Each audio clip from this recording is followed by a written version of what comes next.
Hello and welcome to First Impressions. This is a show where my co-host Dash Hooper and I evaluate a new album each week with a few simple ground rules. First, has to be an album we've never played before. Next, we play it once, take our copious notes, and then rate it in a variety of categories. And this week, we're going to be looking at Guitar Town, the 1986 album by Steve Earle, who's doing his best John Cougar Mellencamp impersonation on that front cover right there. Yep. But yeah, we're going to be looking at this, my first foray into alt country. So today we have a special guest. Sarah White is here. And yeah, she's joined us before. We talked Wicked. What was the other album we talked about? I know we did one other one. It was Black Parade. Welcome to the Black Parade. Black Parade, yeah. So we did My Chemical Romance, and we'll be doing a few other albums later this year. We've already talked about doing Tron Legacy because we have movie, we have soundtrack, 9 Inch Nails scored soundtrack, so I'm pumped for that. It's like, all right, Don't Let Me Down. And then movie also Don't Let Me Down because second Tron, mega. So yeah, not great. Yeah. It's if anybody remembers that it was a crossover because Ed and Dash came to my show on Monday and then Brian and I came over here on Wednesday. It was really fun. Really fun. Because we've got the second Wicked. Yeah, so we'll do that one as well. That's in November, I think. I believe so, yeah. So we'll have to jump on that one. We have 2 to jump on when the time comes. So yeah, it should be fun. But today we're talking Steve Earle, which I don't know where you stand with it, but we'll talk about it when we talk about our history with the artist. So I don't know. I think Sarah and I are probably pretty close where Dash has a little bit more background knowledge. Dash is going to be in the forgiving seat tonight. Oh, probably. So you don't get the grump seat. I don't get the grumpy seat tonight. I don't know if I'm in the grump seat today, but if Sarah is, we'll move her over. And yeah, the normal grump chair is. I normally sit in the throne of grump, but I don't know if I'm there today. Yeah. It's not doing me any Kate Bush vibes. So there's always something that'll irritate me, and I have my moments. But yeah, overall, I don't know. I'm getting ahead of myself because overall thoughts was at like 4 segments down. So I will get back on track. Don't get me distracted 3 minutes in. That's a bad sign. I'll try not to. If I'm already there. It's not a live stream that I'm on if you're not getting sidetracked though. Yeah. Well, there's something wrong if I don't sidetrack us somehow. Okay. I do perfectly well on my own, and I'm assuming Saturday we're gonna go all off the rails because we're gonna have fish too. Oh. And when you get the 4 of us together and Lori.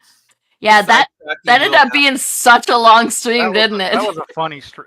I got part of that. That was pretty. Yeah, good. It was a very fun stream. 2 hours, and then last week with Queens of the Stone Age, we ended up going 2 hours with Lori on that one. So yeah. So it's not me, it's Lori. Lori's the problem. Oh yeah, Lori's.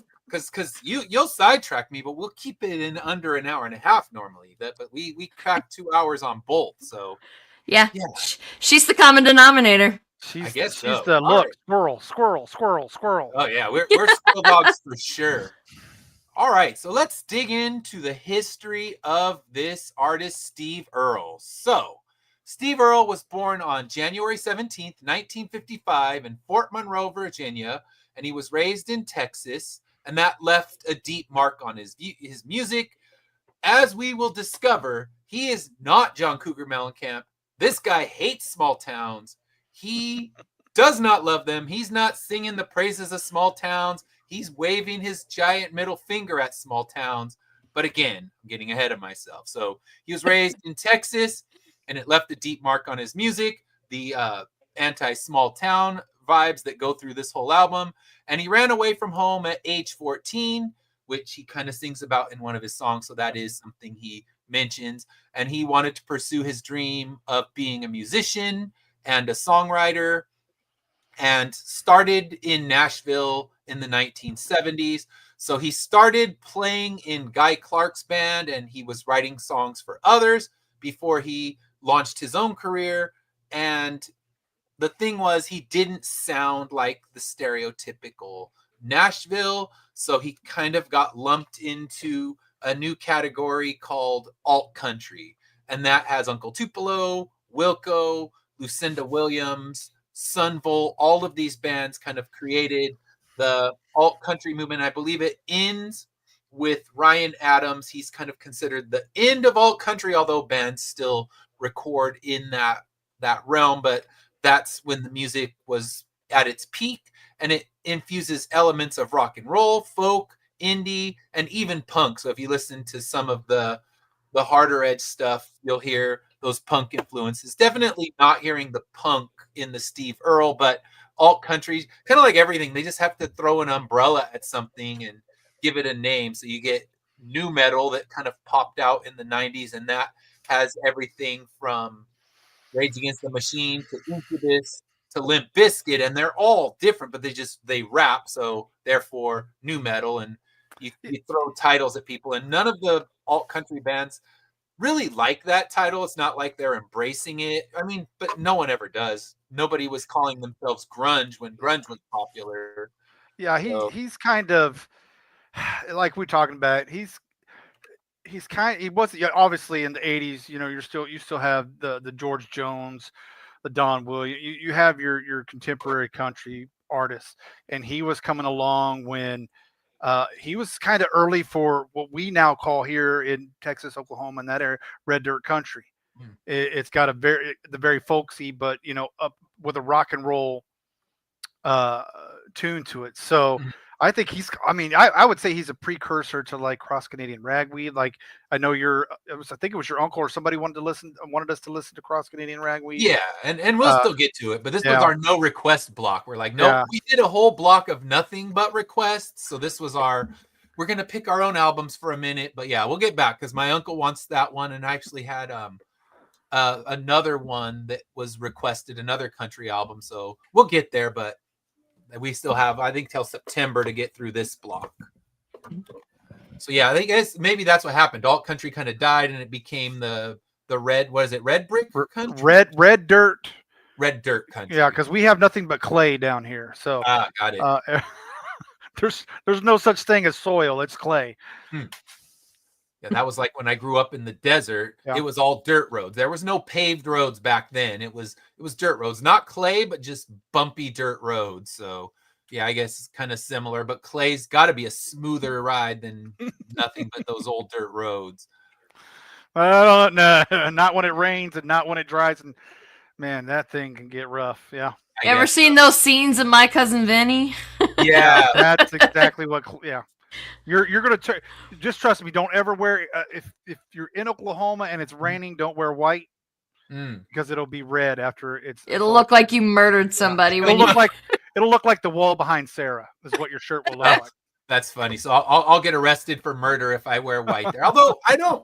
I think if I dig through my wardrobe, I have like 5 white shirts in a sea of black shirts and like a sprinkling of blue, and then 1 green one for St. Patrick's Day. There you go. So you got to have your one. You got to have 1 green, yeah. I got my 1 green, and that one's like an anti-giving tree shirt. So it's got the giving tree, and the it's looking at the boy and telling him to get a job. So, I mean, I think I'm supposed to love that story because I'm a teacher, but no, that story's fucked up. I hate that story. Exploits the tree so much. So when I used to read that one aloud to my kids, I did the boy's voice so negative, and my wife's like, "It's such a sweet story." It's not. It's dark. Oh, it's like, dark. That and the rainbow fish. Ugh. Yeah. Hate those two. I mean, we were supposed, like, as a girl, I was supposed to be the tree, right? And we were supposed to, like, the girls are supposed to be the tree, and I was just like, why though? Why do I have to give everything to someone else when they aren't given back to me?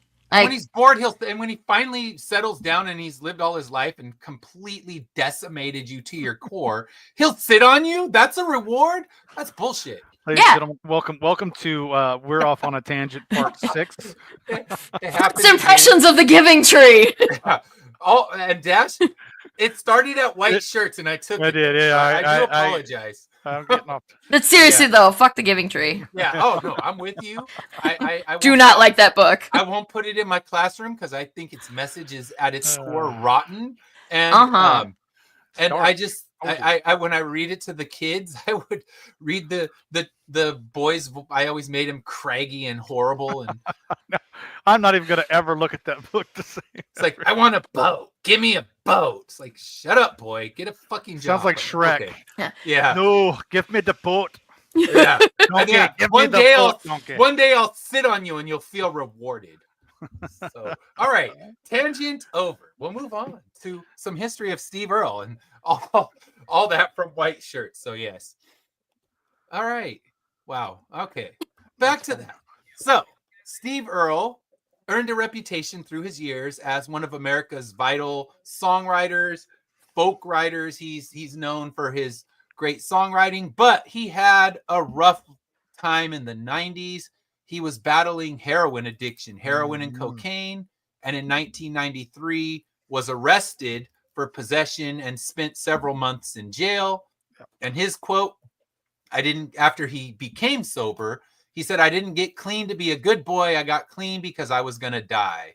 Yep. And in these lyrics, the earlier albums, you hear a lot of him talking about drinking with the boys, and he's going to hang out with Blurry Alan Rickman for sure.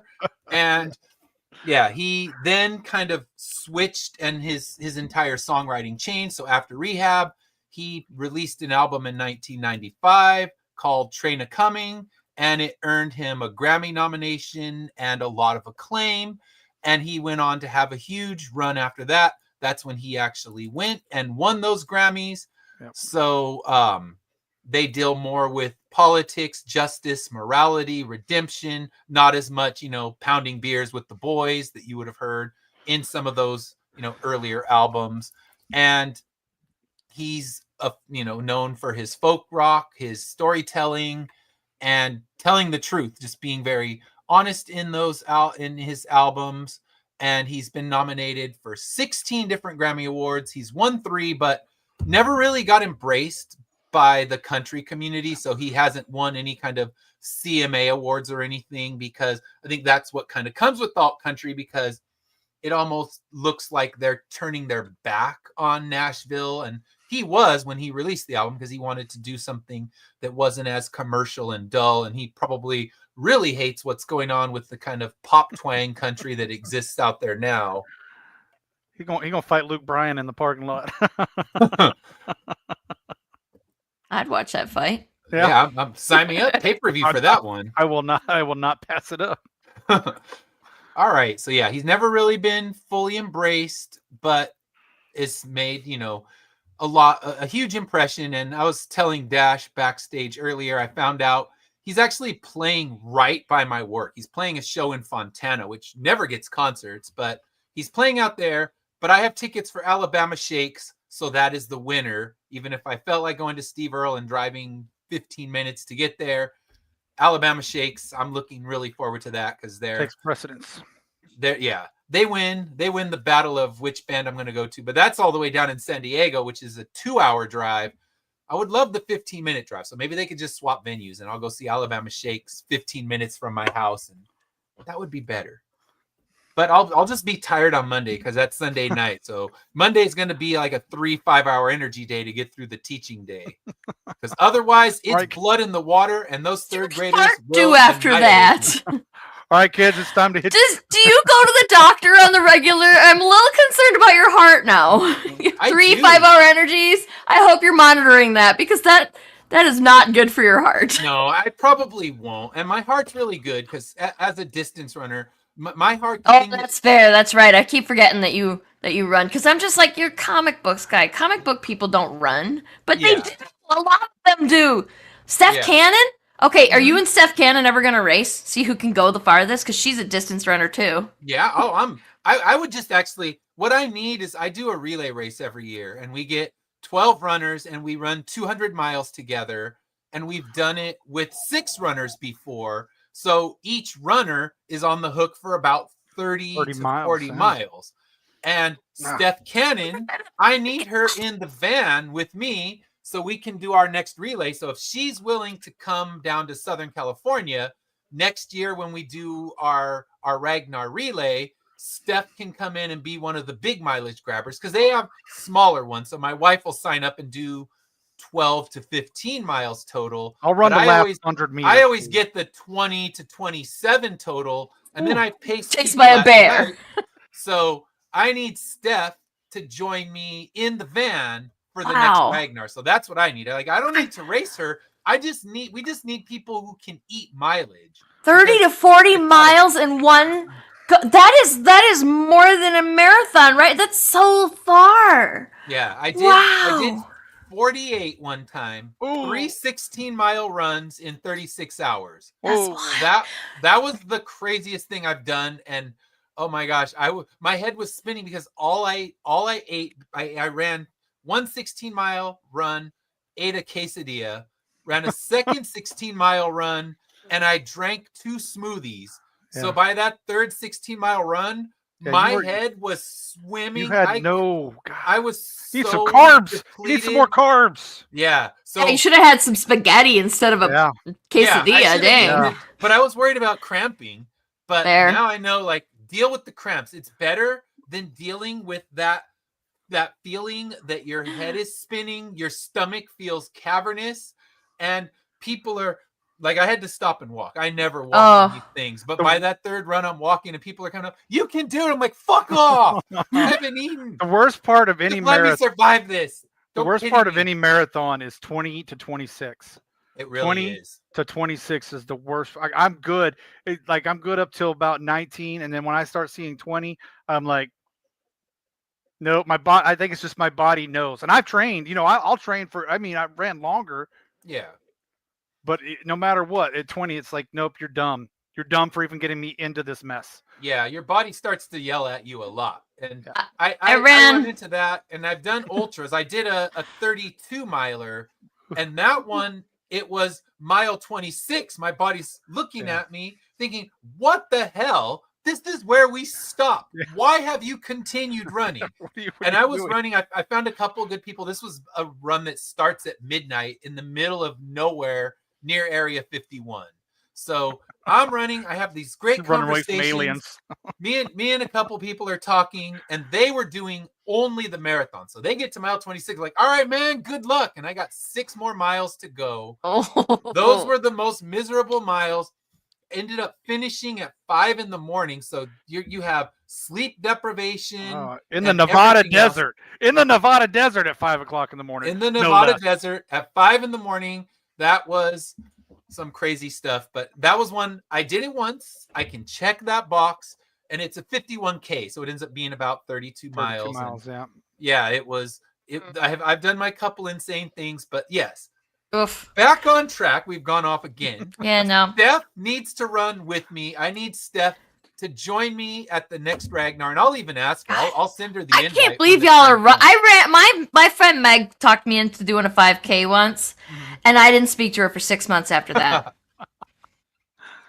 All right, so you don't want to get in the van and run the. I will get in the van as long as I can stay in the van. I don't want to. I'll be like the wise master running alongside you, going, "You can do it. Keep up. Actually, keep it up." She's on her bike. People in the van to navigate. So we do have van navigators. So we have the one who's just kind of making sure we don't get lost. I could even be the bicycle like Mako in that one movie with Jonathan Brandis, where he's just pedaling along. Go on, Mr. Dumpling. I can do that. You can do that. And we have the bike support. They are allowed at night. But what happens at night is people get afraid. So I end up running the night leg with people too. So I'm signed up for 25 or 26 miles and end up doing 35 because you get someone they're not comfortable jumping out of a van at 3 a.m. in the middle of nowhere. Which is fair. So they said, would you run with me so I feel safe? I'm like, I got you. So yeah, and we ran by a bar that was closing. They were catcalling this poor woman, and I'm like, okay, here's your motivation. Explain some things, yeah. So we'll go faster now and get the hell away from these dickheads. And so if they charge at us, then you run, I'll stay behind and get my ass beat. So yeah, that's all right. Tangent number 2. And where are we at now? We're at 20 minutes in. So, all right, Sarah, you're keeping me. Doing it. I'm doing it. You've brought chaos, and we love that. Chaos. All right. So let's talk about the history of this album. This was his first solo album, released March 5th, 1968 by MCA Records, and it's now considered alt country, although at its time they thought it was kind of country rock, but not really Southern rock. That's the thing. It was hard to categorize because it's not Skinner. You don't just go, okay, it's Southern rock, because it's more traditional country with infused rock with infused folk. A lot of you can listen to the songwriting and it sounds like a Bruce Springsteen album. It sounds like a Bob Dylan album without a meandering 12-minute horrible song to close it out. So at least there's not that, because we did a Bob Dylan album, and Dash had such bad connections, so it ended up being me talking shit about Bob Dylan for a full hour. So I will take all the bullets for that one, but I don't think anyone disagreed with what I said. At least they didn't vehemently disagree and write me an angry tirade. So at least there's that. Because I just said, yeah, his voice is hard to get past, and even the ones who love him aren't going to say, no, his voice is great. Like, yeah, argue that one. Try. So let's see. When the album was released, it reached number 1 on the Billboard Country Album chart, and and it had several singles on the Hot Country Songs list. Even though he wasn't embraced by Nashville, it did well on those charts. So it was an early blend of country and rock, kind of setting himself apart from that polished Nashville country that was going on at the time. And I'm going to take the research's word for that, because I don't know what 1986 country sounded like, but this was more raw with guitar driven and still twang to it. So I think that's the thing that differentiates it from things like Skynyrd, is it still has that country twang, and it just brought more of an edgy attitude. I know what 1986 country sounded like. 1986 countries, you're starting to get the Garth. You're starting to get Garth to come in. Okay. You're starting to get Clint Black and all of those new and upcoming voices. So you know, where 90s, I would say 90s is the ultimate era for country music. Okay. So he was on the cusp of that. But again, you know, you're starting to hear the first.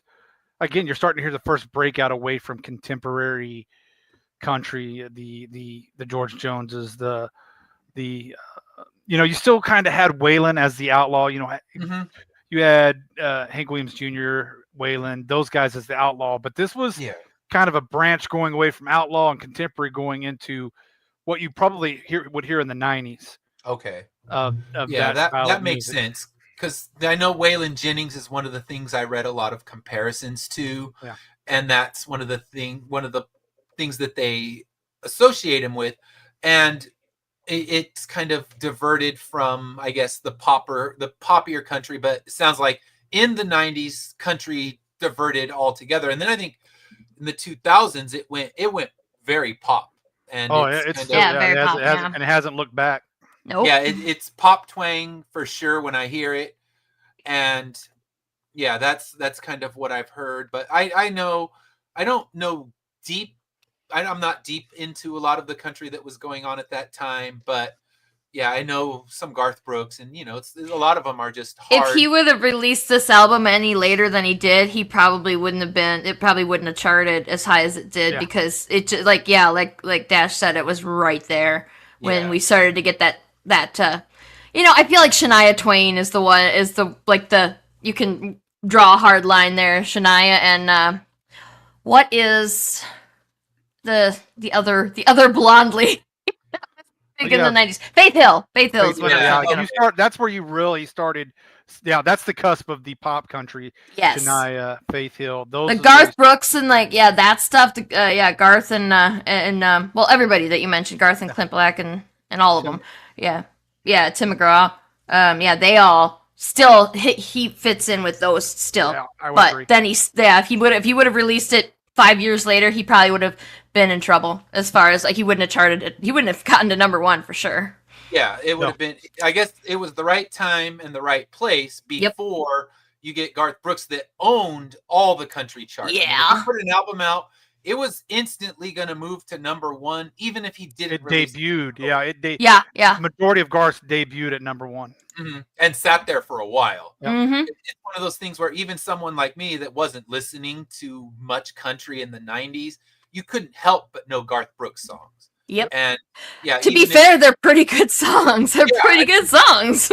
And I would say I'd have him liked in my Spotify, but he still doesn't put himself on Spotify. No, I have every album. I have every album, every obscure album that he put out. I have the Chris Gaines, where he tries to be his alter ego. His alter emo. I remember that too. That was amazing. Emo Brooks. Love it.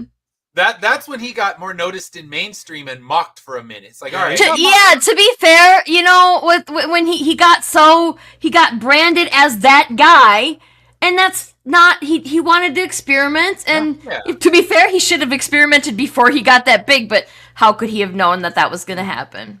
Yeah, he didn't know he was going to become the king of country, and then he wanted to do something different and experimental, and more power to him, but it didn't go over well. It didn't work with rock fans. It didn't work with country fans. So it just kind of, for a moment, he got to experience what it was like to fall flat on his ass. He does have. Then he came right back to country.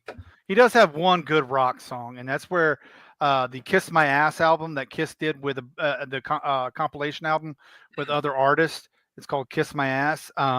He does "Hard Luck Woman." Garth Brooks does "Hard Luck Woman," and that is one of the best. I love Kiss. Listen, don't get me wrong. I love Kiss, and I love that rendition.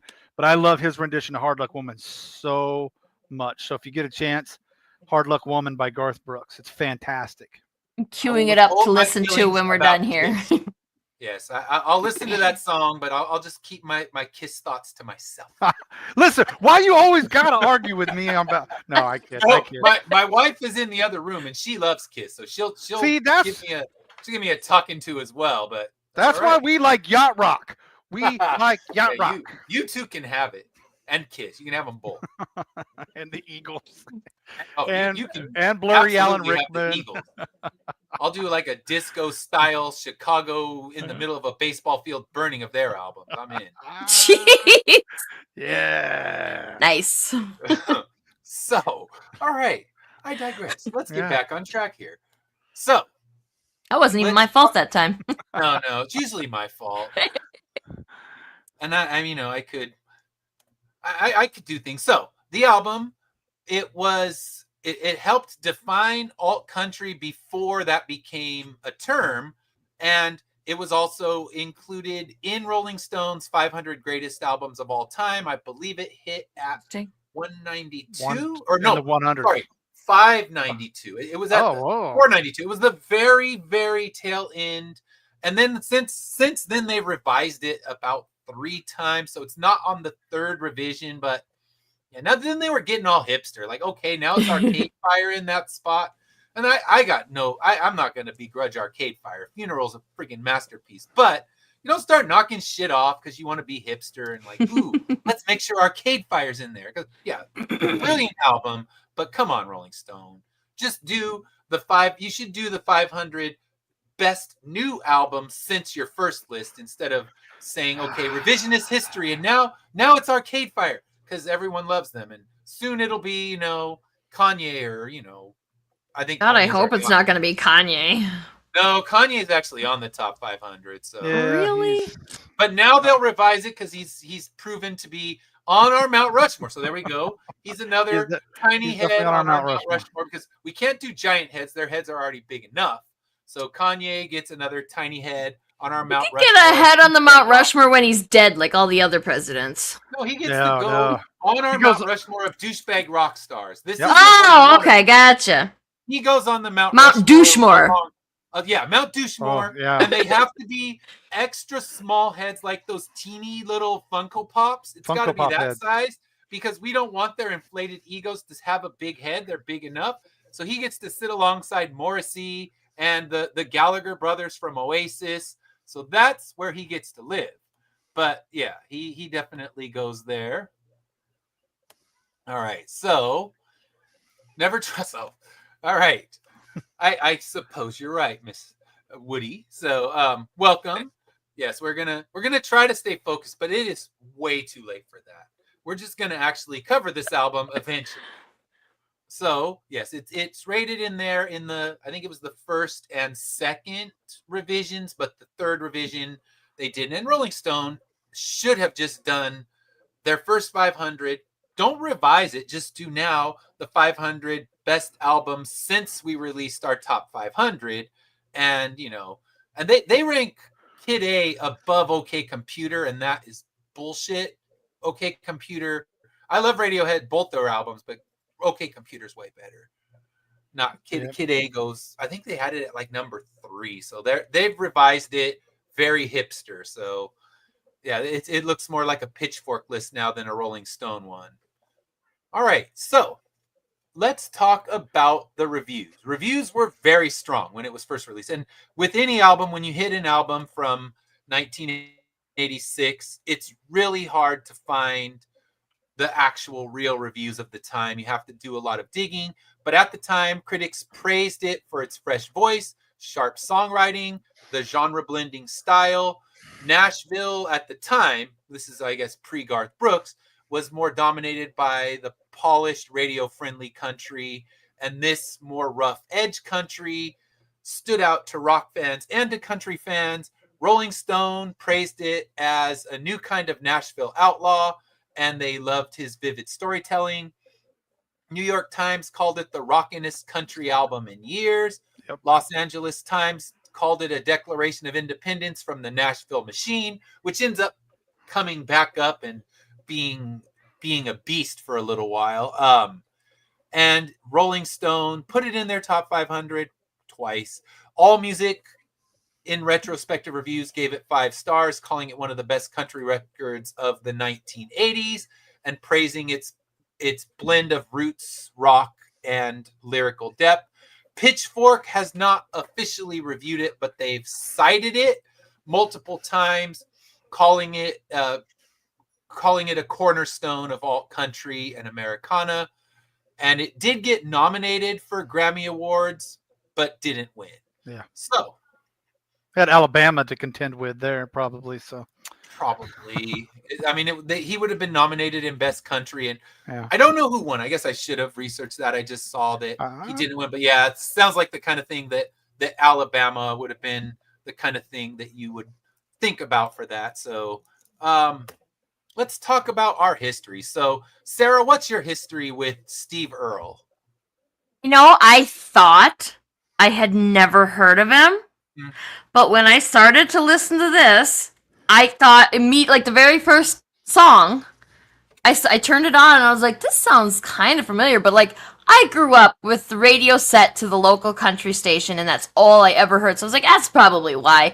And then the chorus started to play and I was like, wait, okay, yeah, no, I know this song. I started to kind of hum along with the melody. Okay. And I couldn't believe that I knew it. I knew absolutely none of the other songs, but I did know that one. So I was like, okay, so I do know it. I just didn't know that I knew it. Yeah. But it's very like, yeah, it's like so the sound of country in that era. Like I said, if he had released that 5 years later, he wouldn't have gotten anywhere with it. Not like he did. It's wild. Maybe top 100. Still, he's not. Oh yeah, I think he would have probably charted, but he definitely wouldn't have gotten to number 1. Yeah, absolutely. I was surprised that I didn't know any of it. Yeah. So. I looked it up. The Judds won Best Country Performance. Yep. And Best Male Country was Ronnie Milsap. Yep. Ronnie Milsap. And I don't know who that is, but those were the 2 that won. And the Judds, you know Ronnie Milsap. Yeah. You probably don't know that because Ronnie Milsap has a lot of pretty classic songs. I'd hear it and say, "Oh yeah, that's him." So. Yeah. Yep. Yeah. Almost certainly. He's blind. He was a blind singer. Played the piano. Okay, yeah, I'm sure you play a song and it'll be an instant recognition, but the name itself, I don't know. So, Dash, what's your history with Steve Earle? One of the songs on here, we're going to talk about here in a minute, obviously started me out. I just never heard the full album, and then again, like we talked about backstage, the album Copperhead Road really cemented my love for Steve Earle as far as his grittiness and you're right, where they talked about where he could veer off into outlaw country. And I would say that Copperhead Road is an anthem in the ways that Creedence Clearwater Revival has "Fortunate Son" as an anthem. That's so. I cue it up in your playlist later. Yeah. Copperhead Road by Steve Earle. But Guitar Town was for one of our songs in high or junior high. I'm in junior high at this time of or as now they call it middle school, but I was in the 8th grade when this song came out, and it was this was one of the songs that 8th graders when they go out and they're not drinking because they don't want their parents to know, but they are drinking. It's one of our songs, and then two-step, you go to the country clubs and start two-step, and you're two-step into this song and Copperhead Road. So I just thought Steve Earle was a voice that Nashville needed to have. Okay. At the time, like again, nothing wrong with my contemporary. I love contemporary country. I'm a child of the '70s, so I know my George Jones, my Willie Nelsons. I love all them. But in the '80s, and we started getting it, and we like Sarah and I were talking about. You started getting more of the Randy Travises, the Garth Brooks, the newer voices that were going to lead us into the future of country music. And to me, Steve Earle is one of them. Okay. While again, I'm not always the contemporary country person, I do like the alt country. I do like the rockabilly, the southern rock and things like that. I like that offshoot just as much as I like the contemporary stuff. So that's my history with Steve. I love it. Great. He's a great singer. I mean, if you listen to this album, his voice carries so well, I think, in each song. It's not like he's struggling to sing. And again, the lyrics, he's a great lyricist. So great. That's my history with Steve Earle. Mine is zero. I knew the name. Yeah. It's one of those names you recognize, but I couldn't name a Steve Earle song if you put a gun to my head before this one. So it's not that I had a dislike for him. I just didn't know him. It's one of those, you hear the name, it's, he's not the Eagles. I'm not spitting venom anytime I hear his name mentioned, but he's not Blurry Alan Rickman, dang it. Oh, there's only one. There's only one.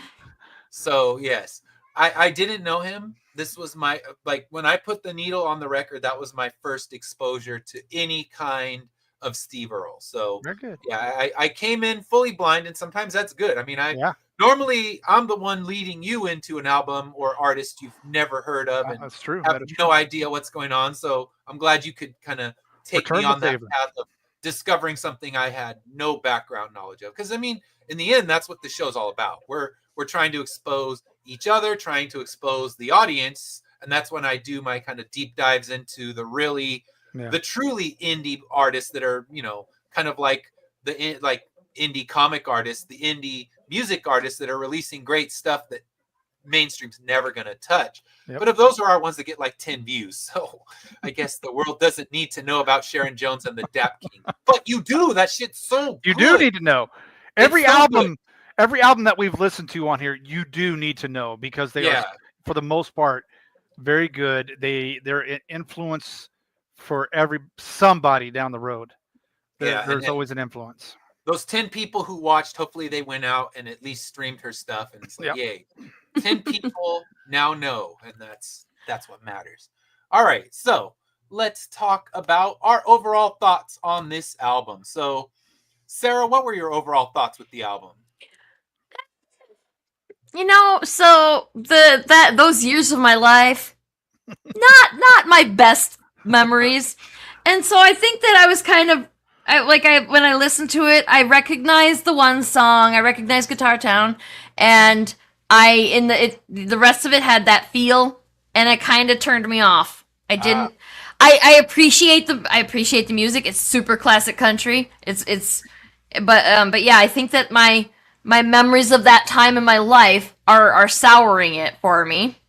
But I definitely, I love that it was very it wasn't that, it's not that super curated perfect music sound. I like that stuff like everything sounds super curated and auto-tuned and just like it's perfect. Now there's no mistakes, which is what gives the song its character, and that doesn't have that. There's, you can hear the squeal when he moves his fingers on the guitar. You can hear the slightly off tune. Yeah, like you can hear that stuff, and that's what gives it its character and soul, really. So I appreciate the hell out of that. Yeah. Yep. Okay. So yeah, see, because I'm coming in with no preconceived notions. Like my hatred for an artist that goes to like Jimmy Buffett, which we've talked We've already about, and yeah, we've talked about that plenty. And Is it funny that I like songs that mention Jimmy Buffett, but I do not like songs that Jimmy Buffett actually does?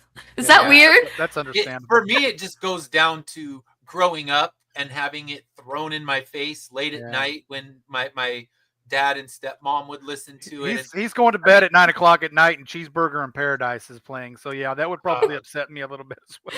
Yeah, fair enough. So, and it's it's kind of it reminds you of a time you don't want to have memories of. So I can fully understand that, and I will not commence to bashing Jimmy Buffett again. But there's always opportunity because I hate him.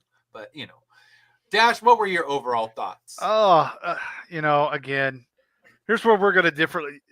I grew up, besides, the 70s where I grew up with my brothers, the rock that my brother introduced me to, the 80s and the 90s were my country era. I was finally starting to turn old enough to where I could find my own path of music, and, started with Alabama, but Steve Earle, like I said, was just the voice that we needed in the mid '80s that needed to bring country into the future, I think.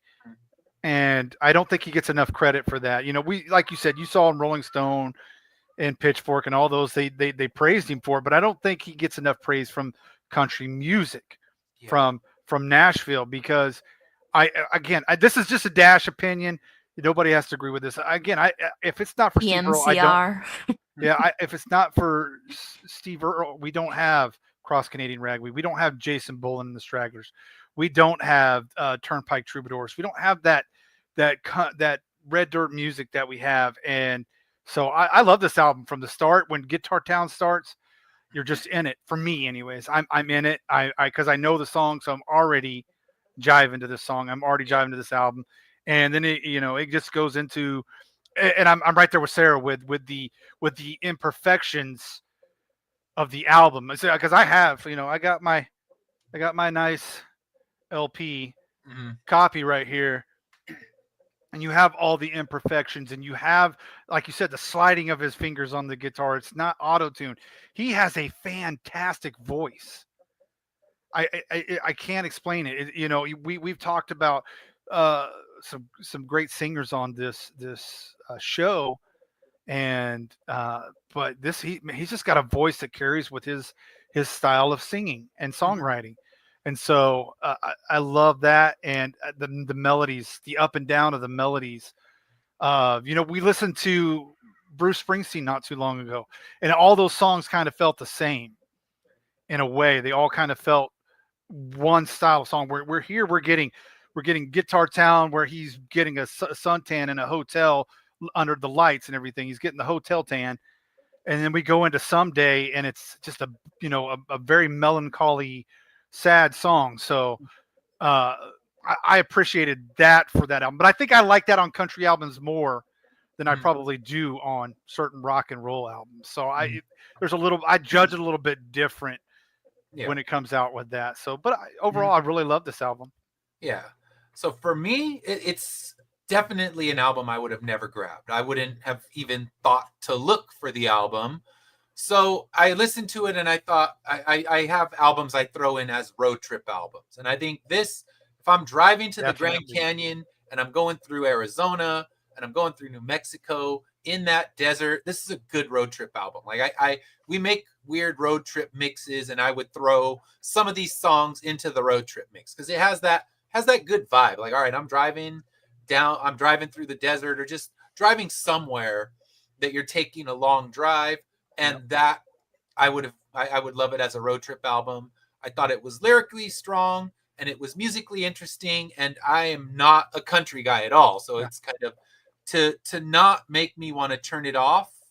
That's that's the first victory. And I think especially modern country, I just hear it. It's like, nope, I don't listen to Britney Spears. That's just Britney Spears pop with music. I don't need that. Yeah. My country playlist, whether it's YouTube, whether it's Spotify, or even my own albums, the majority, like I will say 99% of it is 70s, 80s, and 90s country. Mhm. Rarely will I have, I'm a huge Brad Paisley fan. He came around in the 2000s. I'm a huge, because he's kind of on the end of that 90s stuff. He's kind of the end where you still have some, some great country music, and then you go into the pop and you get like Luke Bryan and things like that. I steer away from, but yeah, most of it's 80s, 90s, 70s, 80s, 90s. So that makes sense. And that's I guess where I would probably deep dive, because I think my country knowledge started and ended with Johnny Cash. So it's like, all right, that's what I know. And I knew that because I bought his cover album that had the 9 Inch Nails cover, and it kind of started diving deeper into his catalog. But it was, it took him covering a contemporary artist that I really liked for me to even go into that. And then people like Luke Bryan, I just, would have never gone there. So it's like I don't know what people like or hate about him. It's just, obviously they don't like his poppiness, and you get what's the Blake Shelton. I know people talk about him too. So I like Blake, and the only reason I like Blake is he's an Oklahoma boy. So you got to give love to Blake. Yeah, and I know he's dating Gwen Stefani, or is he married? He's married to Gwen Stefani now. I don't. Yeah. I know that they started dating because of The Voice, and then it's the whole thing. It's what I always tell a lot of my friends and everybody that I talk to that don't have a deep library of country music is to definitely go hit the 70s and the 80s and the 90s. I think there you will find, you may not like all the country artists, but you're going to find somebody that you connect with, whether it be, like you said, be Johnny Cash, or you connect with the Alan Jackson, or you connect with a Lone Star or something like that. You're going to find somebody, and you're going to find a country album that you just really enjoy. That's what I like about country. So. But it won't be Carrie Underwood. So well, I like Carrie. Listen, she's inauthentic. Another Oklahoman that I have to, you got to give her props. But props. But I've heard enough, and I'm just like, I don't believe anything she says. I like her football song more than any of her other songs. I like her Monday Night Football. I like her football song better. But Carrie's fine. I mean, you're just a pass.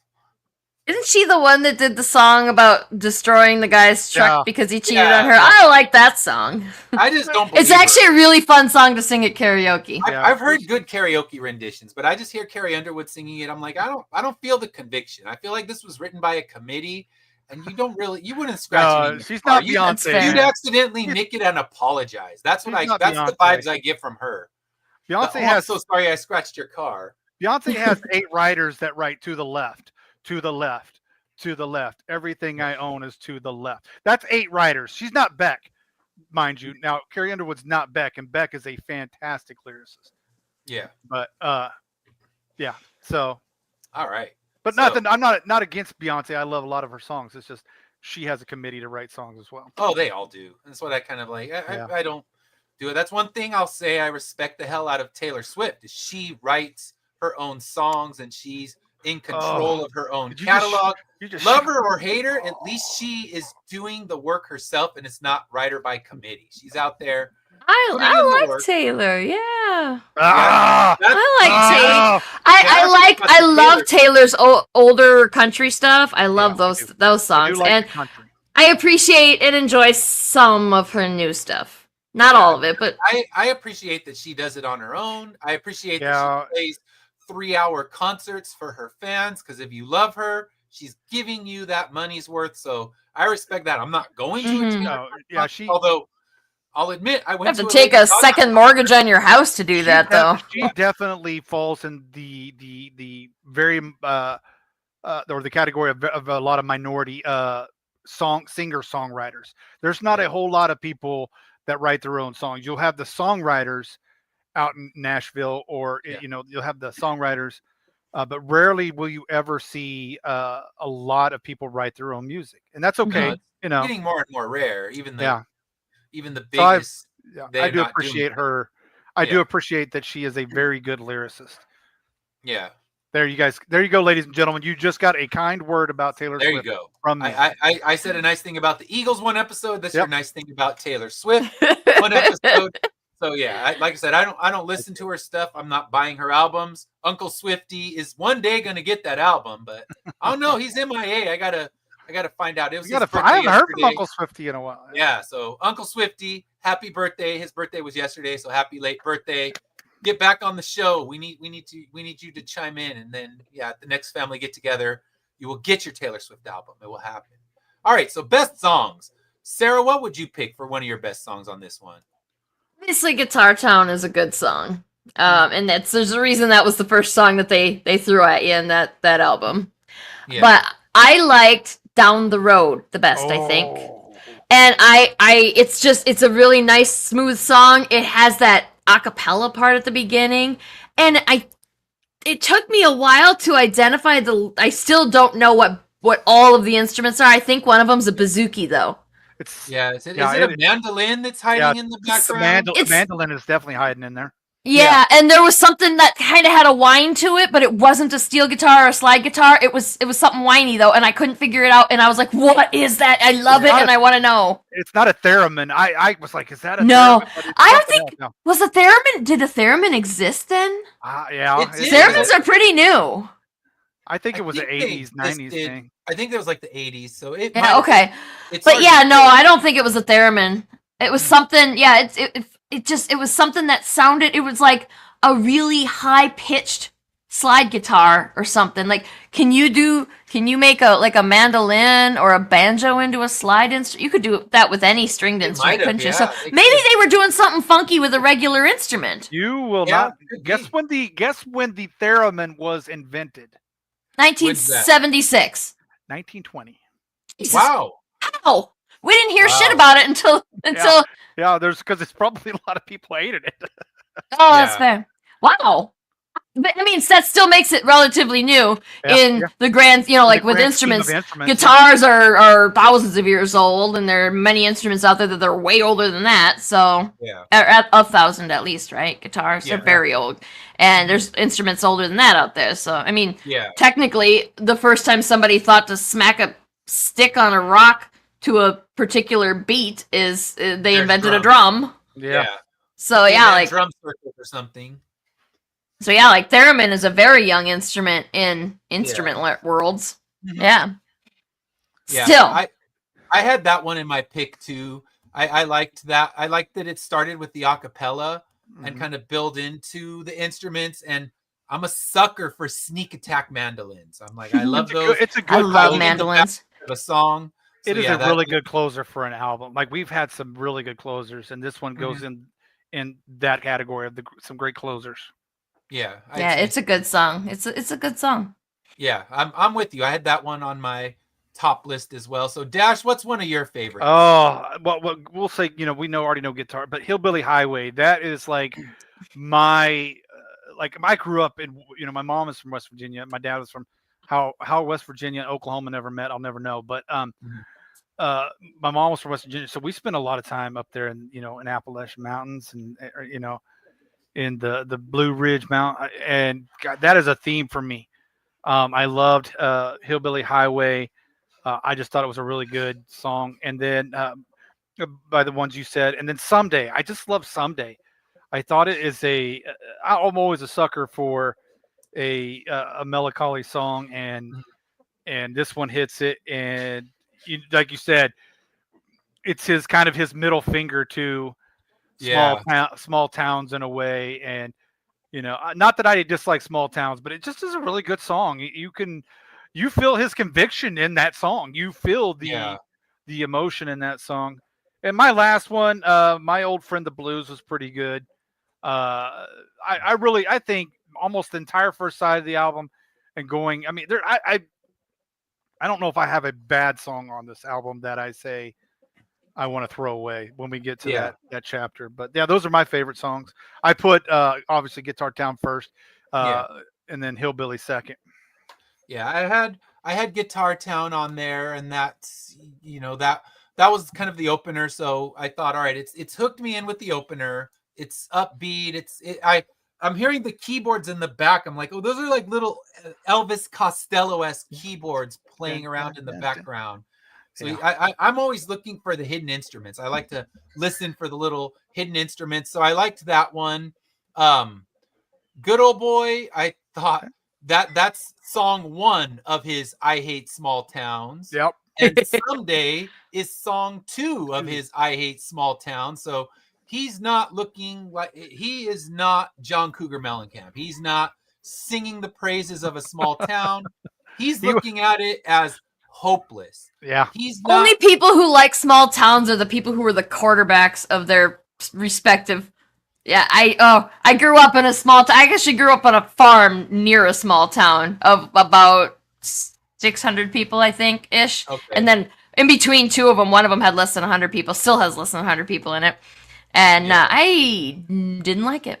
I live in a small town right These now. are more like prisons, not like, these beautiful things to look back on. Like, oh, I got to know all the people. Like, no, get me out of here. I'm stuck.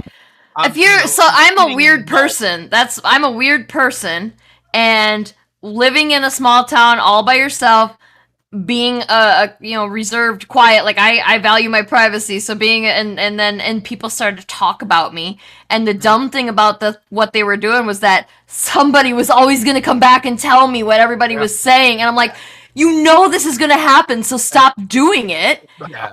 And I was also I don't live in I live in a small city now, not a small town, but like every time somebody would do it, I was the asshole, would go and confront that person and say, "Why did you say that shit about me?" Oh yeah.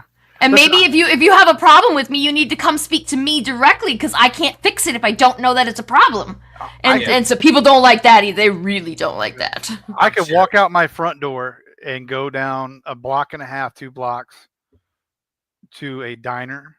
Mm-hmm. I can go to the haircut, get a haircut. I can walk and go get to all the main stores. The only thing I have to technically drive to is Walmart. Okay. Everything else I can walk to. So and now we're talking about we want to move further out into the country. So. Oh wow. Yeah. Yeah, so like out into the country where there's no neighbors, that's fine. Yeah. But like small towns, I don't like the gossipiness of it, and I don't disagree with you on that at all. Yeah, like that is a definite downside of living in a small town. There are upsides, like being able to be in walking distance of everything. Although my town was a little too small for that too, I think, because there's not really there's one place you can walk to in that town that you can get a good cup of coffee. And there's a hardware store there, and that's about it. But like I'm kind of more on Steve Earle's side about disliking the small towns. Right there, small towns, right there. Yeah. Oh yeah, he definitely. I hate it when it does that. Sorry. Like, I totally respect people who like them. I just personally don't. Yes, nothing wrong with that. He's not feeling the small towns at all. That's for sure. Yeah, he's a little more insulting about it than I would ever be.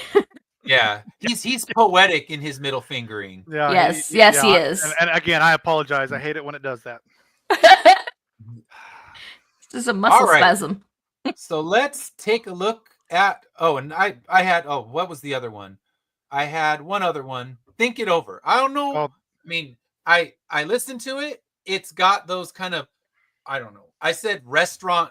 It's got good harmonies. It's got. So I could imagine it being played on a stage at a honky tonk Chili's. Yeah. That's the vibes I got from that song. But I didn't now I want to open a honky tonk Chili's. By the way, now that is. But it's got great harmonies. There, him plucking away on that stand up bass in the honky tonk Chili's, and that's the theme song of the honky tonk Chili's right there. So it's good harmony. That song has I didn't hate it for those vibes. I'm gonna keep great harmonies. That song had great harmonies, kind of like that our last song there. Just great Yeah. harmonies and whatnot. So, Mm-hmm. All right, so let's dig into babe, write this the down. lyrics. We want honky tonk chilies. Write that down. We want Honky to. Tonk Chilies, yes. And you have to, if you open Honky Tonk Chilies, first off, I'll fly out for the ribbon cutting, and whoever your band that you get, your house band, has to open with Think It Over. Yes. Because that was my couch metaphor for the week. I'm like, ooh, that's like Honky Tonk Chili vibes. And it's like, it doesn't exist, but in my weird head, it does. It This has show. This show never ceases to give us. We have Blurry Alan Rickman. We have Kate Bush musical scale. I love this show because we get so many great things to come out of it. There you go. God. Honky Tonk Chilies, make Tonk it happen. I'll be there for the ribbon cutting, and someone's Nice. going to have to jam out that song with a stand-up bass, because that's all of a sudden that's what I pictured in my head. And Yeah, like you definitely get royalties for the naming. Yes. As well. So yeah. Yeah, and yeah, just don't ever get in my head, because Lori invites me on her Karen show, and what the heck do? I freaking invent a new comic book series from it. So yes, I overthink everything, but yeah, you know what? It works for me. It keeps my head swimming with ideas. It keeps me afloat. Nice. All right, so Pops is saying he likes the small town.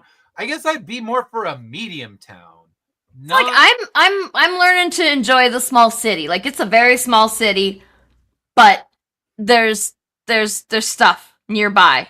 There's stuff nearby, but and the only problem is there is an overpass right near me, and that kind of sucks. Yeah. But I don't know. I mean, like it's an apartment, so like if we stay in this town and we move to a nicer place, then I probably won't have that problem. Because the only is like because you can't really open the windows because it's loud. It's not so much the dirty air, although that is a thing. And actually, I'm in the Midwest, and it doesn't matter where you are right now. The air is dirty because Canada's on fire, and it's just like funneling it all into our little area here. It's just I saw your post about that. Man, still mad. Weirdly, it's worse in the morning. I don't understand that. Why is it worse in the morning? That north wind's bringing it down into the. I wake up and it's like somebody stuck a hairdryer in my nose all night. It's awful, and it's been so. And then I wake up and I croaking like a frog for a couple hours in the morning. It's ugh. Yep. Yeah.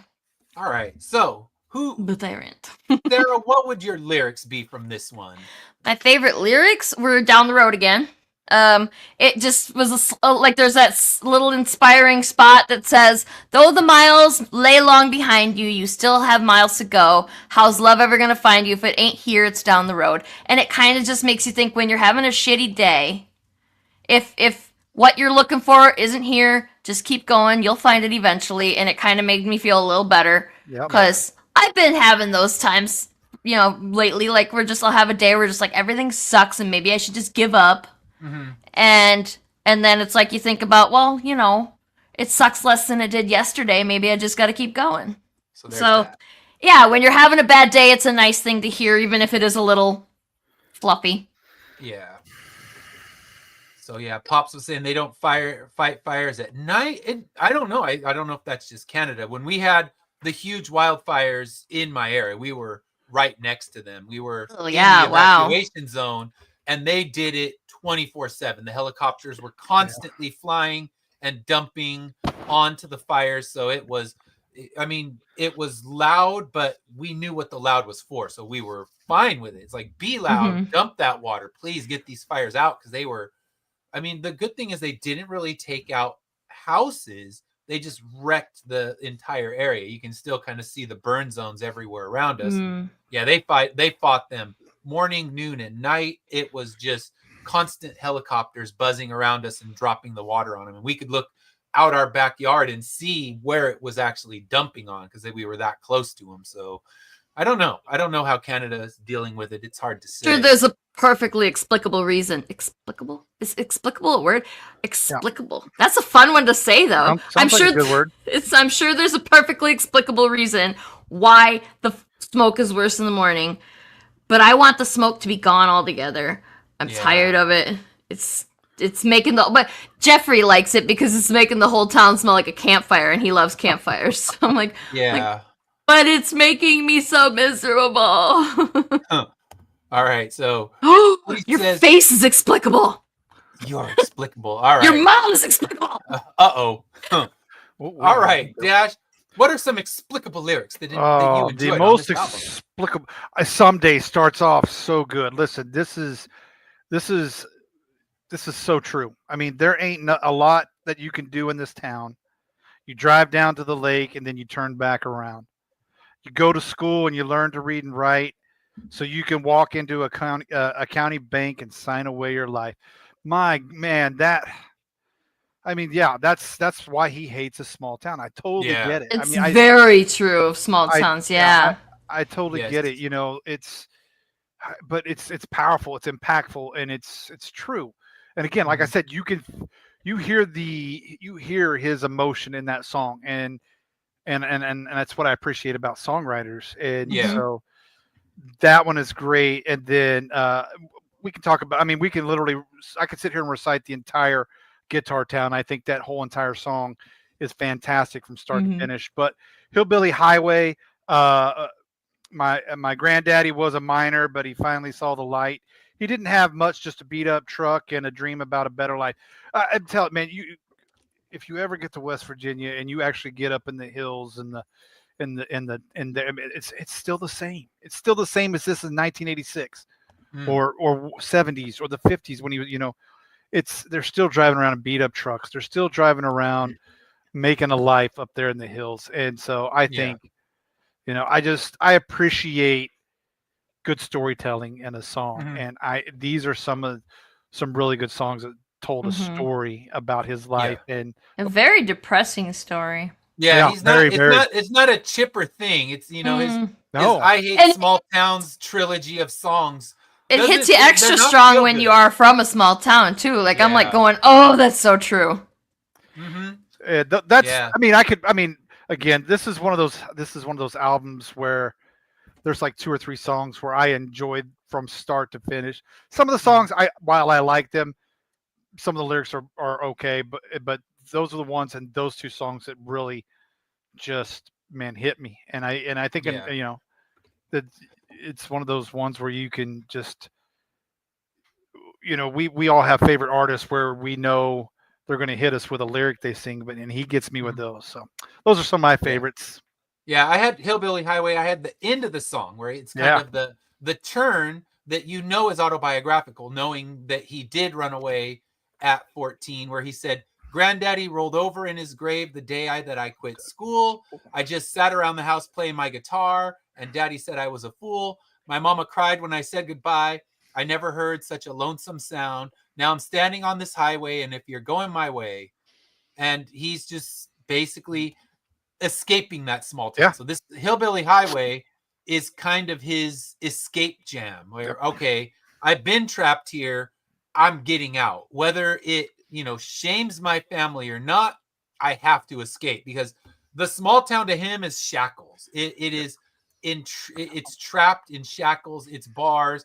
It's, trapped behind a never-ending mortgage, trapped in a bad job. And I grabbed lyrics from one of the other songs, one of his other I Hate Small Town jams, where he said, "Good old boy getting tough." Yep. So getting tough, just my luck. I was born in the land of plenty. Now there ain't enough.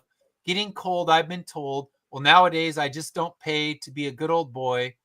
Well, I hit the beer joint every Friday night, spend a little money looking for a fight, and it don't matter if I win or lose, because Monday I'm back on the losing end again. So he's going to go brawl with Blurry Alan Rickman. He's going to the bar. He's just going to go pick a fight, because that's the life. And I think when Sarah was talking earlier about the high school quarterback who still stays in the small town, that's also the one who gets wasted and goes and starts a bar fight because he's still the biggest dude in the mix. So he's going to go he's going to go get in a big brawl with somebody. So yeah, it kind of made me think about that. Like the smoky, it's not Honky Tonk Chili's. That's a happy place. This bar he's going to, it's dismal, it's horrible, and his only life is going to get in that fight, get his ass beat and go back. So I think about 90% of the people probably feel like Sarah. I mean, that we're from a small town. They really do want to get out.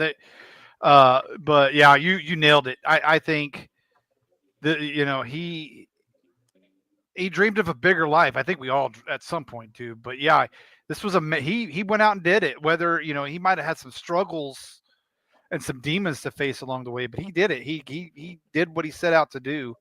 yeah, And you can, I mean, so yeah, I love that. That's the part about country that I love, when you get those lyrics that say, they tell that, whether he lived a hard life or, he did, like you said, he didn't want to be the hometown quarterback going and beating people up. He wanted to get out of there and see what the world was about. And I can totally appreciate that. yeah. And then I had one more group of lyrics from My Old Friend the Blues, where it says, "Lovers leave and friends will let you down, but you're the only sure thing I found. No matter what I do, I'll never lose my old friend the blues." So sadness is the only thing he can count on. Yeah. And he talks about lovers leaving. In my research, I discovered he's been married 7 times. So he's Jesus Christ. He is sorry.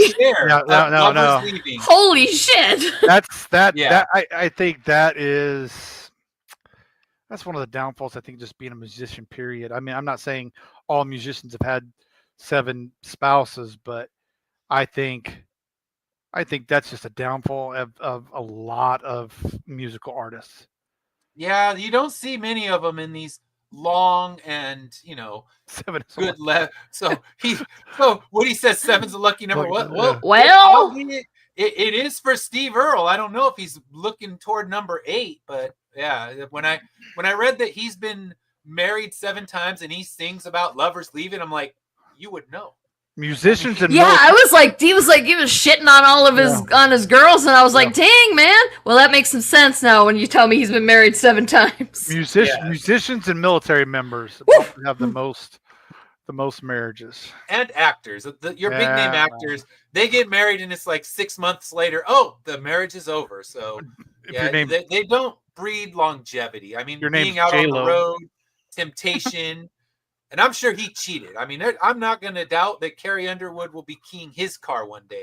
Because that man, if you get married 7 times, it's not because you were a faithful, good husband. Yeah, no, and at this point, don't we just assume that all musicians, all like famous actors, musicians, producers, people in the limelight, they can kind of do whatever they want and get away with it to a degree. Yeah. So I just assume that they're all cheaters at this point. Like I said, they're kind of bulletproof.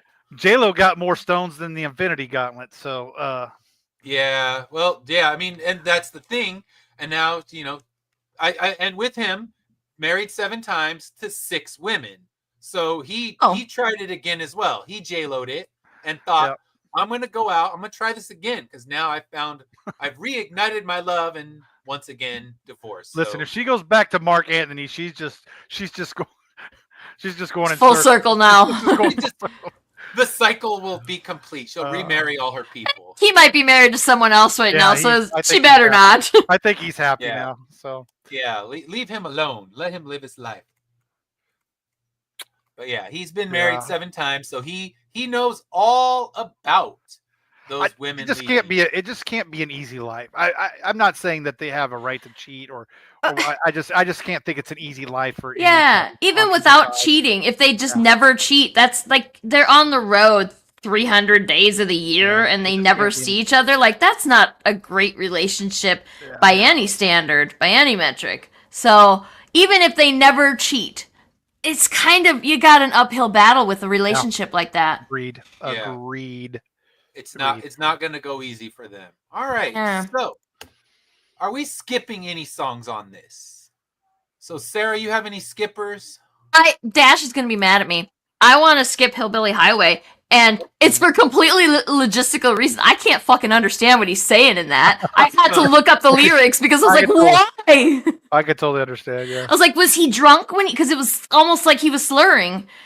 And I just couldn't understand what he was saying. I was like, well, if I can't sing along with it, that's erasing like a third of the reason why I listen to another song or listen to a song for another time. So I was like, I had to pause it and look up the lyrics and follow along.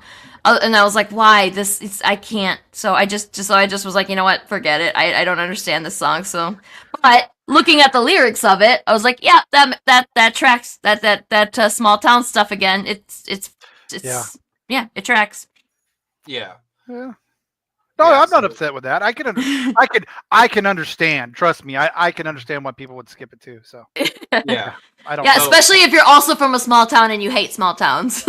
yeah, and that I definitely have that grudge against small towns because where I grew up, it's bigger now. It's populated a lot, but when I was growing up there, it was dirt, desolation, and biker gangs, and I'm not here for any of that.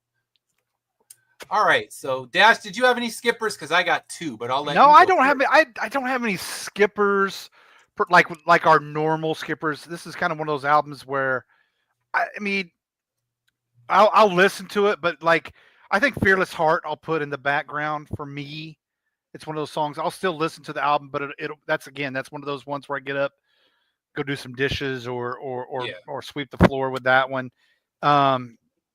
And I think that's it for me. I think Little Rock and Roller is all right. It's not one of my favorite songs, and it's kind of one I can just sit there.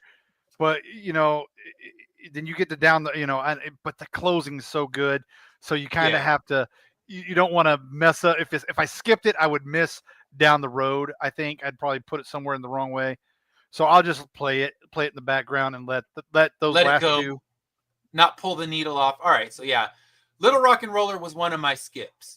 I thought it had touching lyrics. He's singing it to his son, but it felt like every 80s cliche touching song with those little heartstring keyboards that they try to make you feel things. And, I was waiting for the big swelling orchestra. Okay, you're trying to manipulate my emotions. I'm not buying it. I didn't feel it. You're playing with my emotions. And that one also, like, it felt a little cheap because he's singing this song to his son, but you released it to the world. Yeah. And so it felt a little cheap. So like right along, just to piggyback on what you're saying, Ed, because it feels cliche and it feels cheap that he sang it to his kid, but he released it to the world to make some money. So yeah, you're not really feeling those. So I'm gonna bring him out. Yeah. Our guy is coming right now. It is winning the Megoat Award of the day. So, the Megoat has spoken, and Little Rock and Roller. Now that you say it, it earns the Megoat even more because it's cheap emotions, and everything was so cliched in that one. Like I agree. Song, it's just not a great song.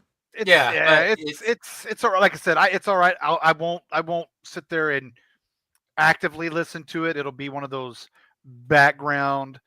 But yeah, I agree with the. I never understood why I can. Maybe I can, but I can't understand why artists do that. Where if they write a personal song to like a girlfriend, a girlfriend, or a son or a daughter, I don't know why you would release that to bank off of it. Yeah. I mean, I guess you're going to try to make money off the conversation you had with your kid on a payphone or whatever it would. I guess it would have been a payphone at that time. Would have been a hotel phone because they wouldn't have had cell phones. And my other skip song was "Goodbye's All We Got" because I could not get out of my head the Bosom Buddy theme. If you listen to the underlying melody, it's in that song. Yeah. It's embedded in there. There's listen to it. All I heard was the Bosom Buddy theme the entire time I listened to that song. So therefore, I had to skip it because all I could hear. Once I hear something, it's stuck in my head. And that's all I hear is that. Yeah. And it was under. Listen, My Life is a great song. It was under the melody, and that's all I could hear. And that it became the loudest part of the song was all I heard was that, and I just understandable.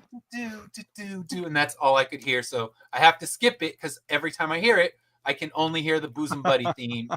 Shout out Billy Joel. Billy And Joel, My Life. It's a good song though. Good song. I'm not saying the song's bad, but that's all I heard in that Yeah, song. I agree. Yeah. So I'm I not knew- skipping it for any other reason besides Billy Joel should It be wasn't suing buddies. him because that underlying melody, it's not subtle, it's right there. So Billy Joel, go get your residuals if you're listening to Okay. this. We just got you some money. Go get it. Although I think Billy Joel right now probably has more money than Steve Earle. I was gonna say Billy Joel has more money than God now. Billy Yeah, so Joel he doesn't had- need yeah. it. And now he's gonna be like, you know what? Fuck it. I'm gonna go get more money. I want to be richer than rich. So yeah, Billy Joel could that's the right only now. reason. Billy Joel could sing about a rock and probably pull in $1 billion. It's like I'm gonna do 8 Easy. nights at Madison Square Garden to sing about the rocks, and they Yeah. like sold out like that. Yeah. So yeah, it's Billy Joel will be fine, but that song straight ripped him He'd off. probably spend more money suing Steve Earle than he would actually get in the royalties that Steve Earle would then have to pay him. So Yeah, true. Yeah, Steve Earle's True. playing the Fontana Yeah. Speedway. That's not Exactly. a prime gig. So, We love you, Steve. Steve, if you're listening, we still love you, though. At least Yeah, I yeah. love you. and I would roll in. Oh no, fuck that! It's outdoors. It's gonna be 104 in Fontana that day. Never mind. I'm driving down to San Diego where the forecast says 81. So you know much what? better. And I'm seeing Alabama shake. So it wins on all levels, but the long drive to San Diego is going to be worth it as I drive and just watch the temperature dropping Drop. Yeah. at every mile I get closer. So yeah, I'm gonna enjoy that one. All right, so let's talk about, are we keeping this or returning it to the used bin? So Sarah, what do you say? I want for like the sentimental, like it sounds like my childhood. I want to keep it, but I think because it's just too damn depressing, I gotta put it in the used bin. And also a little racist. There are a couple of racist. There's he talks about a Jap guitar, which he means because back in the day, Japanese guitar, Japan made a bunch of guitars. They sent them here, and they were garbage. And so he called it a Jap guitar. And I was like, I get it. I understand what you're saying, but you should have said cheap guitar. And they did eventually change it to cheap guitar. They did change it to cheap guitar. Yes, Oh. but that's what he should have said in the first place. Jap guitar is racist. And then he also says something about his truck belonging to a funny talking man from Iran. Oh, you're right. Yeah. And I was like, oh, a little racist. I'm not saying it's right or wrong. I'm saying he shouldn't have said that. But it was 1986. That stuff was more acceptable then, and it is not acceptable now. So it's difficult to. It's easy to call it racist now, but also it's difficult because I can't view it in the lens in which it originally came out. So, like, was that a really big talking point in 1986? I don't know. I was a little kid. Everybody was funny talking in the Probably couldn't even not pee my pants, like I was that young. So I don't hell. Yeah. Everybody talked. I would have been 12, so That's fair. yeah, I wasn't thinking about those lyrics either. Yeah, I was barely a person in 1986. So Yeah. I will not say how old I was in 1986. Yeah, you were close to me. existed We're not in far 1986. That's all we need to know, right? apart. Yeah. So yeah, that was. elementary. And also, there was a little, like along with the depressing stuff, there was some kind of suicide-y stuff in there too, which is fair because Yeah. that's probably how he felt a lot of the time, and that goes along with that small town stuff. But it's just, yeah, it's very depressing, and I need more positivity in my life. And so I mean, like, I like this. I like the album. I appreciate the sounds in the album so much. But aside from Guitar Town and probably Down the Road, I don't think I would ever listen to it again. You need Makes some Joe Hendry positivity in your life. I believe in Joe Hendry. Okay, sorry. All right, so Dash, I think this was an easy one for you. What are you Yeah, going to do? easy. Keep this or return it to the used bin? I'm definitely keeping it. It definitely is. I mean, it made the top albums for a reason. Even in the 80s. It's nostalgia again. This is probably me. We've talked about this a lot. I was probably the nostalgia glasses on me. So and I probably have some blinders on, but I can get past the because I'm a huge country fan, but I've listened to a lot of punk. I've listened to a lot of emo stuff, and at times none of their songs are any different Mm. in the down and feeling down and stuff like that than this. So, Mhm. but I get it. I totally understand if somebody that wants to put this one away, but I will fight you later in the parking lot. You don't have to. No, I kid. Oh, yeah, No, that's the undercard of our big yeah, that's battle. good. Our big Yeah, battle. no, I keep it. Is it going to be a constantly once a month play? No, not at all. But it's definitely one that is worth a revisit every once in a while. As Yeah. I, like you said, it's a great traveling album. I think it's a good Yeah. road trip album, and it's worth to throw a Guitar Town and a few of those other songs into the traveling mix. So I'll keep it. Mhm. Yeah, I'll keep it for the road trips. I'll play it more on Spotify than I will on vinyl, Absolutely. and I can skip the songs that I don't want to hear. So I have that Yeah. ability to skip through, which is harder on vinyl. But yeah, I can't imagine I'm gonna be busting out the record because I mean it's right now pretty much the records I listen to are the ones for the show, and then I'm grabbing other things. But yeah, I mean I'll bust out a few of them. They're See, good yeah, little road trip jams, so I'll keep look, it. I'm not I'll I'm put it. not gonna get rid of it. I'll put it up next Glory to. cannot destroy it. I'll put it up on the shelf next to John Cougar. I'll put them side by side. Let him and John Cougar stare each other down, and Yeah. and Do really miss that aesthetic about album covers like that? You haven't seen that in a while, and that's kind that of that laying classic. that and laying Yeah. down on your side, looking at the camera. Yeah. So you And get then, that. and then of course you got the 90s. Is it? Yeah, it's the 90s where every music video is where everybody's walking down the street at some point. Everybody's Yeah, walking down some street and you singing got their that song. that grainy effect Yeah, across your Mhm. image, and like you're looking down and slightly to the left. yeah. You know, Yeah. the wind is Not blowing looking your at hair. look despondent. Okay. Now stare into the distance. Now, Contemplate. now bite your And upper we're lip. gonna do that in a sepia tone and call it grunge. Here you go. Now bite your upper lip and look sultry. Yeah. All Yeah. right. So next week, and then we'll Oh, talk I'm about looking your forward to this one campaign, too. Sarah. Next week, we are digging into Tribe Yeah. Called Quest, Looking forward to People's this one. Instinctive Travels, and the Paths of Rhythm. So I just got my album in. I was grumpy that it didn't give me lyrics. Now I'm gonna have to read them. And rap albums like A Tribe Called Quest have so many lyrics. Yeah, they're They're long so songs. lyrically rich, just like the Beastie Boys.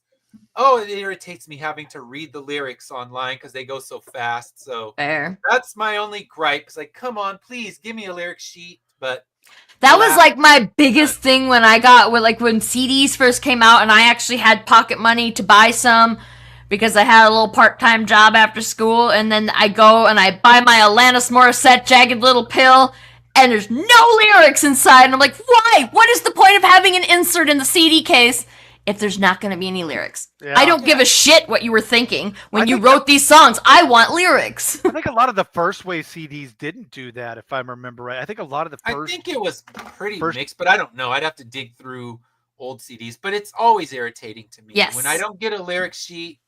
It's Well- so easy to throw that in, and now I got to go on to Genius.com, and there's especially with a band like Tribe Called Quest or Beastie Boys, there's so many lyrics. There are just Mhm. Yeah. like it would be a double-sided, probably open gatefold lyric sheet to try to put them all. But you know what? Do it. I spent I- $30 on that vinyl. I Throw feel in your the lyric pain. sheet I for me. feel your pain with 8 tracks, okay? When we started getting 8 tracks and you did not have the lyrics to any of the songs on your 8 track. So yeah. So then when you got cassette tapes, you're recording the songs off the. So you're like after you've got them recorded off the album, you're playing a part of the song and you pause it and write the lyrics down. Play part of the Yeah. song, pause it, write the lyrics. That's what we did, man. That's what we did. I did that a lot. I'm doing it now because I have to watch. I have to read it on my phone. Write Yeah. down the good ones. Can't just And- print it off. Just print it off. I guess No I printer? could. Yeah. I'm back at work. I Why- can use that printer now. Yeah, there you go. Why are you gonna make it easy for him? Let him continue to do the hard. Well, you know what? The Yeah, good part about like listening a little and then writing it down is that writing it down helps commit it to memory, so like you'll Memory, yeah. remember it better. So it I guess depends. so. It's up to whether or not you want to remember it or not. Absolutely, I guess 100%. so. All right, so I'm gonna pull up your campaign. You can tell us all about it. So let me grab that. Produce Cats. And we'll tell him how to get Gary, of course. All right, so Produce Cats. Tell us all about, whoops. Let's try that again. Produce Cats. Tell us all about it. Yeah, so I drew got it. these a few years ago. I think I started drawing these like 2021-ish. And just for fun, like the original one was literally I was scratching on the backside of my sales sheet at a convention because I was bored as hell because Friday night was dead that year. And I drew a little cat that looked like an avocado. And we started like me and my table neighbors started joking about the avocado. And then I eventually started to draw more. And then I'd show them just to my friends. I didn't advertise it out on, I don't think I haven't even put it on my Facebook page, never mind any other social media. But everybody was like, you should make stickers and stuff out of these. They're really cute. And then I was having a issue where I was like, why I can't get any traction? What's going on here? And why, like, I'm struggling, and I was just having a bad day, you know, where you're just like, everything sucks and I want to quit. And then Fish Lee, Uncle Fish, comes and he's like, why don't you take those cute little things that you were and show them off with a Kickstarter, and then everybody will see how cute they are and they'll want to buy them, and that will make you feel better. Jesus, my cat just fell off. He was sleeping and he like rolled off the thing that he's sleeping on. I think he's okay. You're okay, right? Come here. He's okay. He's okay. Aw. So yeah, so I did that, and I have access to a laser cutter. So I was like, well, hell, while we're doing all this other stuff, why don't we make little keychains? And so I've got painted and unpainted, because the unpainted ones, actually, I think I like them better. I had a lot of fun. Yeah, don't they look cool? And then you can like do whatever you want to them, because it's just gonna be. I'm not even gonna put any finish on them or anything, so people can paint them whatever they want. Yeah. And they're really nice and light and fun. I will enclose you're gonna get a key ring and stuff. I didn't some of the pictures don't all have the key ring. There's just a couple of pictures that have key rings, but you will get a key ring. Yeah. And they're all made of this nice sturdy wood and stuff, and they're very light though. So there's those, and then there's also gonna be there's magnets, which I think are pretty perfect for your kitchen. If you like cats, that's a perfect fridge magnet. Except for Ed, because I think yours is the one that magnets don't stick to, right? Are you the one that magnets still stick to your fridge? Okay. Yes. And they will stick, but I put them on my front door, so it will be on our front door. Gary will be hanging on the front door. And yeah, so stickers, magnets, keychains, a t-shirt. It's just a cute little with a group shot. And yesterday or late Monday it was, I think, I got off my stream. That's what it was. I got off my live stream and saw that I had gotten over the first stretch goal, which I'm still, I'm trying to play catch up here. I have so much work to do this week, because of course I do, right? I didn't actually expect to hit a stretch goal, so I wasn't ready for it. But I did today. You guys are going to be the first ones to see it. I did cut my mango cat. I can't. You're making this difficult, Ick. Let me make you bigger. See there my you go. Yeah. So he's done. This is the first prototype, and I just am sanding them down, and I'm gonna paint one so that everybody can see the paint job on it. And I think I'm gonna go ahead and post tonight about the unfinished one, just so that people know that it exists. And it's just you know how Kickstarters go. It's like a what should I do on how often to post updates? I don't want to lose any backers, but also I want to show them this. So, But I think it's been a couple days since I posted one, so I think I'll be okay. And I'm gonna do that, and I'm gonna also post. Gosh, I don't know. I don't think that I should add him to the core 5 of the on the t-shirt. I think I need to just leave the t-shirt the way it is, so it's gonna stay that way. And it wouldn't work with "Don't forget your veggies" anymore, because nobody thinks a mango is a veggie. No. And yeah, this is Gary. This is who we were talking about before. Gary the rotten avocado. And if you want Gary, you have to back my Produce Cats and Lori Calcaterra's Path of the Pale Rider or Ed's Immortal Era. And if you want Gary as a sticker and as a magnet, you have to back everybody. You have to back all three. And there's other cool stuff that you get from the other campaigns too if you back the other campaigns. If you back all three in ours, you get the foil card. So the foil card and Lori's got a dino chicken nugget sticker that she's including for people who back Produce Cats. So like there's a bunch of stuff. If you back all three, you get a bunch of extra little goodies. So you should back all three. If you're going to back one, you should back all of them. And for me, like there's a fun draw. Like for me, if you want all the stickers, if you want to get the stickers don't have shipping charge. It's included. I'm not charging extra for I'm not charging extra for shipping on the stickers because the stickers are pretty inexpensive to ship. So I thought, I'm just gonna eat that for everybody, and you can get all the stickers. I don't remember how much the stickers, the 5 sticker pack, and because Alfonso is the name of the avocado. Mango. It's a mango. Alfonso is the mango, and he is going to be included. And anybody who got the sticker pack, he's going to be included in that now. So you're going to get 6 stickers, not 5. Sounds good. I think I figured out the mystery one that we were talking about earlier. Did you? Is it start? I won't say the name, but does it start with an R? Yes. I think you know what it is then. Yep. I won't give it away. Our fruit, so I think I got it. But yeah. Yep. Head over there. You back all 3. Let me put the link in the comments so you can head over there and get your own Produce Cats. Yeah. And if you post, you want them. Yeah, if you buy Produce Cats too, you're also going to help me make more comics because I've got one coming up in September, and then we've got another one in October, and then we got another one in February, and then hopefully another one in April. Coming out, a bunch of new stuff, and one Power Broker. If you haven't, Power Broker is going to be back in October. So nice. Yeah, pretty excited about that. You're busy like I am. I got lots of books in the pipeline. The art's done, so now it's just blasting them out. But right now, I'm not going to talk about it. I'm not going to spend a lot of time because we've talked about Immortal Era 1 through 11. You can get them all.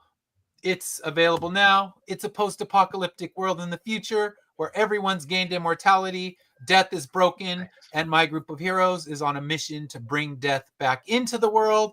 And this issue finds them trapped in the Age Soldiers headquarters, and they're going to try to escape, retrieve the next piece of death, and try to continue their quest. But right now, they're all in a bad place. So you want to find out what that bad place is, head over there, get 1 through 11, get Produce Cats, because everyone wants Gary. And if you don't, what's the matter with you? If you don't want Gary, what's the matter with you? What is the matter with you if you don't want Gary? Yes, you want Gary, get in there, back them both, and get yourself Gary. And be looking for hybrids. Hybrids coming soon. Yes. Coming soon. Exciting.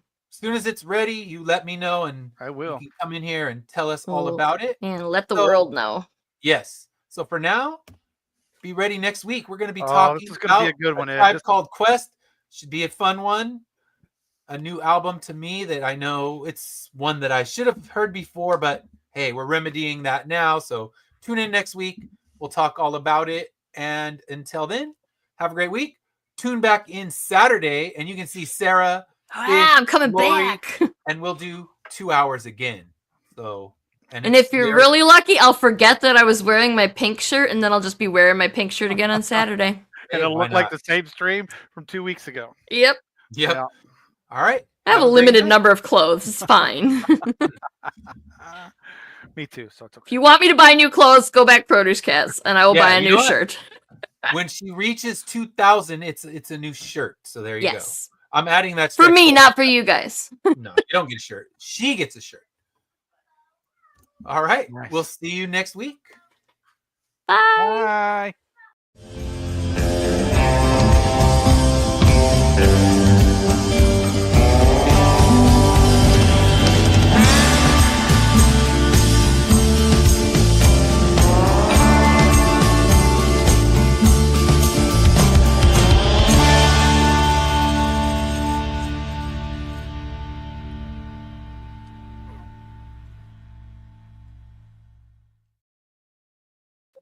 She's on Never Dim.